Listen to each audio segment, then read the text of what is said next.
Okay, we're officially recording, and I am just going to talk quickly. I'm going to try to get you guys out of here before 9 about sharing your story vulnerably. So first and foremost, like if you haven't watched the Dynasty Surge, the Resurgence, Lindsay called it, if you haven't watched it, do that. But if you don't have time for the whole 2-hour deal, now I watched it in chunks, like 2 days. I did an hour here and an hour there. But if you don't have time, go all the way to the end where Miguel speaks and he like wraps it up, because he talks a lot about sharing your story. One of the things he said that really, really resonated with me was like, he's like, you're going to share your story so much that you're going to feel like you're oversharing, and you're going to be tired of hearing that same recording, like, because your story, you know what your story is, and you're just going to tell it again and again and again and again. So when you tell it again and again and again, you're going to, sorry, I'm playing with the thing. When you keep telling it, you're going to be like, man, people are probably tired of hearing this story. People are probably tired of hearing what I have to say. But as you keep telling it, and I like to say, as you breadcrumb it, you put little bits out there at a time on your news feed. As you breadcrumb it, first of all, you're always bringing in new people into your Facebook. You're always adding in new people. And there's people on there, when you add them, they've never heard your story before. It's new to them. Maybe you tell a different part of it that you've never told before. I tell a lot of times that I struggle to get my workouts in, but maybe I don't say why I struggle to get my workouts in. Maybe I don't say that, or share that I'm having a hard time being a stay-at-home mom because I've always worked, or things like that. You share little pieces that you don't always share. And sharing those little bits here and there, people don't ever get tired of hearing it because they're following you for your story. They resonate with your story. They get something out of your story every time. So Miguel talks about that, and just it really hit me. I was like, I am just like dumbfounded, because I felt that way. I was like, man, I'm sharing my story way too much. Like, people are probably tired of hearing this. Like, I tell basically the same thing every time. But you don't tell the same thing every time. You don't say the same words the same way every time. And the way you tell it this time might not have hit somebody the same way it did last time. So definitely fast forward to the end of that. Watch Miguel. I will never be able to outshine him in any way when it comes to this topic, but because he killed it. So this whole topic, excuse me, Bella, I'm talking, please. Okay, thank you for being sorry. Thank you. Okay, then you need to come and sit quietly, please. Okay, so this whole topic started because I'm reading this, Daring Greatly by Brene Brown. If you haven't, yeah, that's her name. If you haven't started reading it, you haven't picked it up, haven't even heard of it, look it up. Like $9 on Amazon. Great book. I'm on, like, I started chapter 4 this morning, and just a lot of things in there are just so like hitting home for me. So one of the big things she talks about is being vulnerable, and how in our society we see vulnerability as a weakness. We see it, if I share my feelings with you, you're going to see me as weak. And the thing that she talked about in the last chapter was a lot of it, it's worse for men. Like, this has nothing to do with this topic, but just the fact that, like, when you're talking to your husband, you want him to share his feelings with you. You want him to be vulnerable with you. But at the same time, like, you're also like, if he gets to the point where he's ready to cry and get that raw and be that emotional with you, you're also in the back of your mind, like women, they're like, you're a man, like, man up, quit, don't do that. Like, you want your husband to be vulnerable, but at the same time, like, in the back of your mind, you're like, I don't really want him to be vulnerable because he's got to be the man here. So that's just something that I kind of got out of the last chapter. Anyway, so it talks about how you should stop seeing your vulnerability as weakness, and rather start seeing it as something that you need to share with people. Vulnerability is not weakness. It actually takes courage to share your weak moments with people. It takes courage to share the things that you're ashamed of, to put yourself out on a ledge and say, this is what I'm going through right now. I'm hoping that you can either hear me and empathize with me, or hear me and help me through it. So that's kind of like, as coaches, as people who are sharing our stories on social media, we need to step back and use that. Like, think about the fact that people are following you for your story, like Miguel says. So if you're not being vulnerable, you're not sharing like the raw stuff with them, the stuff that most people really don't want to hear or share, are they really able to connect with you? Like, I want to connect with somebody who goes through stuff like I go through stuff. I don't want to see a swimsuit model that's always trim. She's always eating well. She's always eating right. She's always like, on top, like she only shares the fact that, hey, I can wear a bikini today. People like that, like, you don't want to see that all the time, because that's not me. Like, that's not who I am. I want to see the mom who struggles to get her workout in because you have to be to work and you have to be to school and you're struggling to make that time. Like, that's who I was. That's who would speak to me. That's who I would want to talk to about my fitness journey. I also want to see that people are real. Like, I don't, like Katie shared all things that happened to her in her previous relationship, and it helped people to resonate with her more because she was going through a hard time. She shared it openly, and then she shared what worked for her to get through it. So when you're sitting there and you're thinking about, what do I share?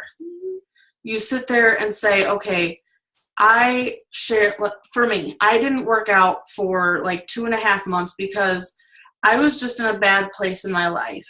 And I was going through a lot of personal issues, and I haven't come out and shared those personal issues. Like, it's just not the time for me yet. But what I do share is that I did have issues, that I'm working through them, and that I'm, combating what I've been through with my fitness journey. Like, I use fitness as a way to work through my problems, because for me, my fitness journey is my way to decompress. It's my way to relieve some stress. And for me, it's like, instead of being an obligation for me, it's a retreat for me. It's the 30 minutes to an hour a day that I get just for me, that I don't have to think about anybody else but what I need to do in that moment. And that's what I share when I share my journey. People know I love coffee. I also share a lot about my journey, about how I take, like, I have this horrible, horrible creamer addiction because I like all the flavors. And when I do right and I take the creamer out of my diet, I share with people how I get to that point. Or I share, there's so much about your story you can share. The one thing I'm going to encourage is that you sit down with a notebook and a pen and write down your story, whatever it is for you in this moment. For me, when I started my business to now, my story has changed. Before, I was full-time job, full-time student, full-time mom, plus, trying to maintain stuff around the house, and still trying to be a good wife. And eventually, and I would share that a lot of times, and eventually you fall short. Like, when you're trying to full-time everything, you eventually fall short in one area, or at least several. And that's what I did. And now I get to stay at home with Bella and be a full-time mom and keep up the house and work my business that way. So my story's changed. It's okay for your story to change. If you don't sit down, we're going to have issues. It's okay for your story to change, and it's okay to share it. Now, if you're in the middle of your story, like, you're going through some stuff and you're like, God, I want to share this with so many people, but I don't know what to share because I haven't come out of the other side yet. That's okay. If you're in the middle of something, you are more than welcome to, like, you don't have to wait until you're out of it. You don't have to wait until you're at the other side to share your journey or to share something. For me, like, fitness-wise, share your workouts. Literally, like, when you do that, you're showing people, like, I'm not where I want to be yet. I haven't come out of the other side of this journey, but I'm in the middle of it. If there's something in your life that you think somebody else could find inspiration from, use that. Say, this is what I've been through or what I've been going through. Now I need to figure out how to combat that, how to come out of the other side. You know, you can share with people that you're struggling with something. I've shared before that I feel like I struggle with depression. I've never been diagnosed, but I do know that I get into slumps where I'm like, I don't want to do anything, and I don't want to work out, and I don't want to talk to people. I get in these little slumps, but I don't think it's bad enough that I need to go see my doctor either. And I've shared that. And I've shared that when I get in those, I say I get in those moods, like a depressive mood almost. When I get in those moods, I don't feel like working out. And generally the response from my audience is very uplifting. They're like, hey, you know, it's okay to go through this. I've had people message me saying, you know, I've dealt with depression, like real depression, and this is how I handle things. And sometimes just sharing that you're going through that slump, that brings people, you know, when you're sharing something vulnerably, you think you're going to be attacked for it. Instead, people tend to rally around you and say, hey, it's okay that you're going through this. Let me lift you up. Let me give you a hand out of this situation. Something like that. So, trying to remember, I didn't write down any points because I just don't. I mean, it's just not me, right? So I'm trying to remember what else I wanted to say. But the point in everything was, you know, you need to come to terms with the fact that if you're being vulnerable, you're not being weak. You're taking a step of faith to share your journey, to share what somebody else might need to hear. Somebody else might be struggling with an eating disorder or depression or a relationship issue. And it's okay to share that you're struggling with those things too, because people see that and they rally around you. And some people will reach out to you and say, you know, I can connect with you so much more now than I did before because I know that you're going through this too.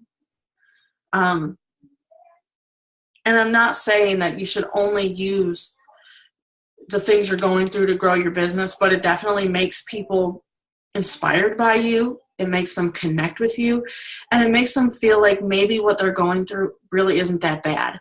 Because one of the biggest things that I've realized, and a lot of it's through this book, like just the first 3 chapters are like slam packed full of information. One of the biggest things I've realized is that people are craving to know that somebody else feels the way they feel. Some people are dying to feel like somebody else is going through this too. I'm not here alone. So if you feel alone in it, then you're damn straight that somebody else feels alone in it. Somebody else is worried that their relationship isn't going to last. Somebody else is worried that this eating disorder is never going to be under control. Somebody else eats their feelings. That's my huge thing. Like, I get upset and I want a freaking piece of cake. Or I'm having a bad day and I want a huge bowl of ice cream. Like, that's just my thing. And sometimes that's okay. But when you go 2.5 months or a year eating your feelings, you gain back 30 pounds and you've got to do it all over again. So come from a place of vulnerability. Put yourself out there on a limb just a little bit. Don't do it all at once. Put yourself out there just a little bit and say, this is what I'm going through.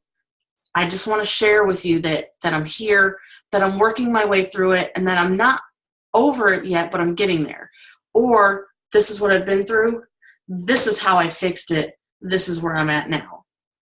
And if you watch the section of Miguel's thing on the surge, he'll say, you know, the way you tell your story, what didn't I like about my story and why didn't I like it? So for me, I didn't like that I was at work every single day.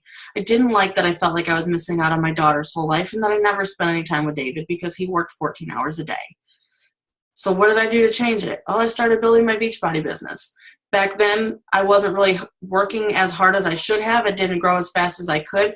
But I'm fortunate now that David is supportive. He's gotten a new job that put us in a better situation, and he's supportive. I was able to leave my job and come home and stay here and build my business from home and get to raise my child. And when he's home at night, I spend every minute after he walks in the door with him.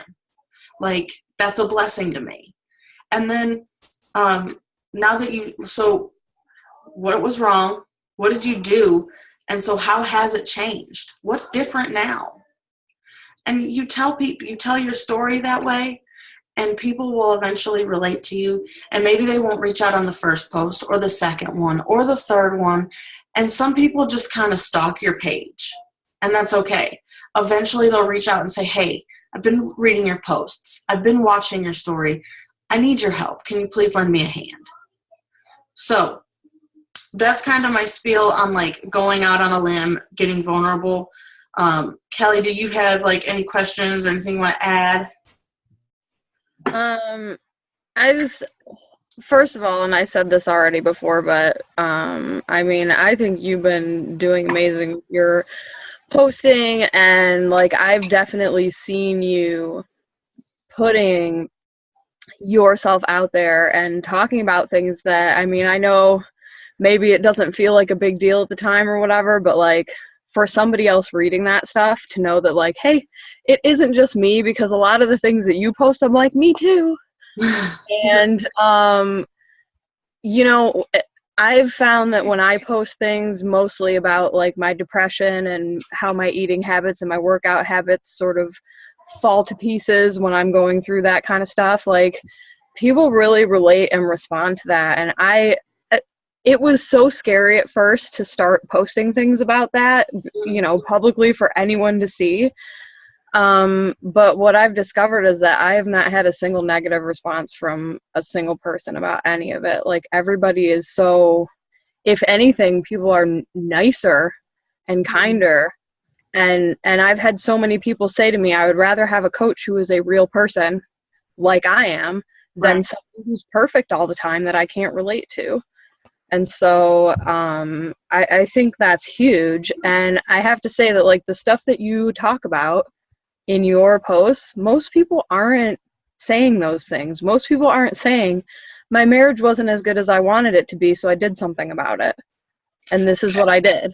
Like most people aren't saying, I'm not happy with the way my fitness routine is right now, but this is what I'm doing to try to work on it. Like people aren't telling you that they're doing things wrong. They're just posting the happy, fun stuff. So, And that was something that for me, like, I really had to, it was almost like a sit down with myself saying, like, if I'm going to share things, then I'm going to share it, and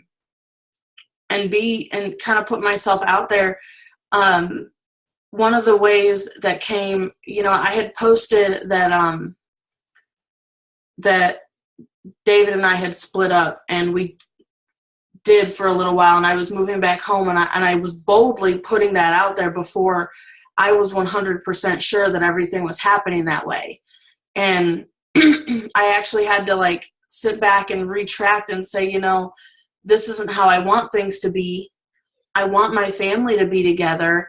And so I need to fix that. And that was something that like when I post about it, that's hard for me to share, especially because like it involves me telling, you know, when it comes to men, like men don't always like you putting their business out there like that.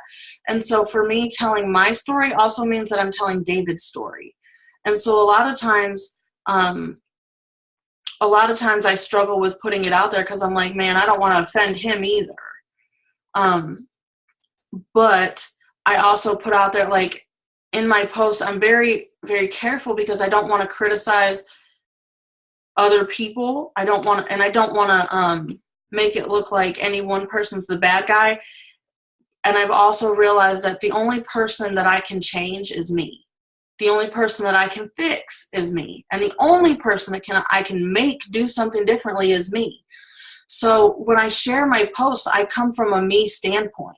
This is how I feel. This is how I felt. This is how I feel. This is what I'm doing about it. So for me, like today I admitted, like I didn't always treat David with any kind of respect or even I've never called him my old man because I think that that's kind of weird. I hate it when people say like my old man or my dad calls my mom his old lady. Like I just think it's weird and I don't like it.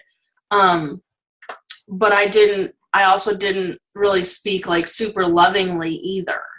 you know, and I'm like, I'm not proud that I didn't do that, but it's something that I've been focusing on more. When people ask me something, I'm like, well, let me check with my other half. Let me check to see what he thinks. And it's sharing that from a me standpoint. Like, that's like super, I'd be super careful about it. Like, if you're sharing your story and it involves somebody else, don't criticize them or blame them or put blame where blame doesn't belong, because you're the only one that can change in that situation. You are the only variable in your situation that you have control of. So I always, I'd be cautious about that. Like, I've been boldly sharing those things about my relationship, and with a little bit of David's permission, and some of it he doesn't realize until after I've already posted it. But, it's just the fact that I'm putting it out there, and I want him to know I'm putting it out there. And I'm not blaming him for anything. I'm saying I'm the one changing the situation. I'm the variable here that can do something differently. I don't know if that helps. Like, as far as where my heartfelt posts, where they're coming from, that's where I'm coming from. Mommy. Anything else? Mommy. I was just, when I read that post, I thought ball and chain. But look, I was trying to think nothing to do with anything. That was just, you were saying old man and old lady, and I'm like, people say like the old ball and chain, and I'm like, why would you refer to somebody that you chose to spend your life with as something like prison? That's awful. You have no idea. I looked up, I was trying to look up synonyms for like my husband on Google, and it brought me to Urban Dictionary, and there was some crazy stuff on there. I was like, I'm not using any of these. Like, it was bad. I'm like, I'm not using any of these. This is awful. Probably wise. Yeah, it's like, there were like some profanities on there, and I'm like, I'm not doing that. Also, not recommended to call your spouse any of those things. Yeah. Precursor, don't call your spouse any of those things. Anything you find on Urban Thesaurus, don't use those. Oh my gosh. This was so good, Nina. I know I, for one, super appreciate you sharing, and I'm sure everybody else is going to appreciate seeing the recording too. So. I hope so. Like I said, I didn't really prepare anything. It's just something that was kind of like laid on my heart. Usually Ashley and I kind of share the stage, and she's not feeling well, so I told her, I was like, I got the team call tonight since you're not feeling good. And she's like, oh, she's so grateful for it, because I'm hoping she's resting. So I'm going to stop recording as soon as I figure out how to do that.